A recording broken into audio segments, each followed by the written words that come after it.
ನೋಡಿ, ಈಗ ರಾಜ್ಯಾದ್ಯಂತ ಸಾಕಷ್ಟು ರೀತಿಯಾದಂಥ ಹಾನಿಗಳಾಗ್ತಾ ಇದೆ.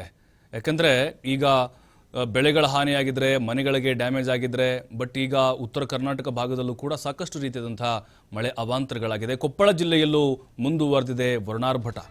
ಕೊಪ್ಪಳದ ಹಲವೆಡೆ ತಡರಾತ್ರಿವರೆಗೂ ಕೂಡ ಮಳೆ ಸುರಿದಿದೆ. ಬಿಸಿಲಿನ ತಾಪಕ್ಕೆ ತತ್ತರಿಸಿದ್ದ ಜನರಿಗೆ ಮಳೆರಾಯ ತಂಪೆರೆದಿದ್ದಾನೆ. ನೋಡಿ, ಕೆಲವು ಕಡೆಗಳಲ್ಲಿ ಮಳೆಯಿಂದ ಖುಷಿಯಾಗಿದೆ ರೈತರಿಗೆ, ಕೆಲವೊಂದು ಕಡೆ ಹಾನಿಯಾಗಿದೆ, ನೋವಾಗಿದೆ. ಸತತ ಮಳೆಯಿಂದ ರೈತರ ಮೊಗದಲ್ಲಿ ಮಂದಹಾಸ ಮೂಡಿದೆ ಕೊಪ್ಪಳ ಭಾಗದಲ್ಲಿ.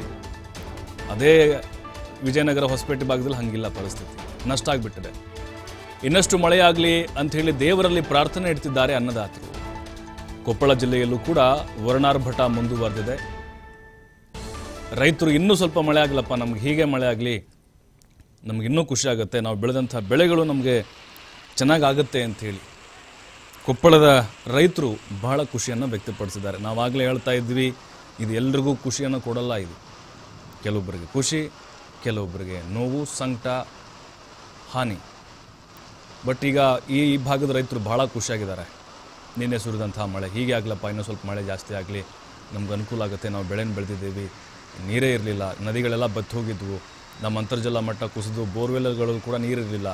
ಇದೇ ರೀತಿ ಮಳೆ ಆಗಲಪ್ಪ, ಇನ್ನೊಂದು ವಾರ 15 ದಿನ ಇದೇ ರೀತಿ ಮಳೆ ಆದರೆ ನಮ್ಗೆ ಸಾಕು, ಇನ್ನೂ 3-4 ತಿಂಗಳ ನಾವು ಈ ರೀತಿ ಪ್ಲ್ಯಾನ್. ರೈತರದ್ದು ಹಾಗಿರುತ್ತೆ ಮನಸ್ಥಿತಿಗಳು.